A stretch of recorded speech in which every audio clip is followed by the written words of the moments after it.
এই প্রথমবার সেল করার জন্য টাপ কেক তৈরি করলাম। এর আগেও তৈরি করেছি বাট নিজেদের জন্য। তো এই টাপ কেকটা কিভাবে তৈরি করলাম সেটাই শেয়ার করব। আর টাপ কেকের প্রাইসটা কেমন হবে সেটাও জানানোর চেষ্টা করব। আমি 6 ইঞ্চি মোল্ডে একটা ডিমের স্পঞ্জ কেক তৈরি করে নিয়েছি। তো একটা ডিমের মাত্র 2টা স্লাইস করে নিয়েছি।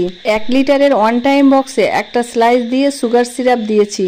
পাইপিং ব্যাগে 2D নজল সেট করে আমি প্রথম লেয়ারের ক্রিমটা দিয়ে নিচ্ছি। কোনো নজল ছাড়াই যে কোনোভাবেই এখানে ক্রিমটা দেওয়া যায়, কিন্তু আমি এখানে নজল সেট করে নিয়েছি কারণ আমি লাস্ট পর্যন্ত এই নজলটাই ব্যবহার করব।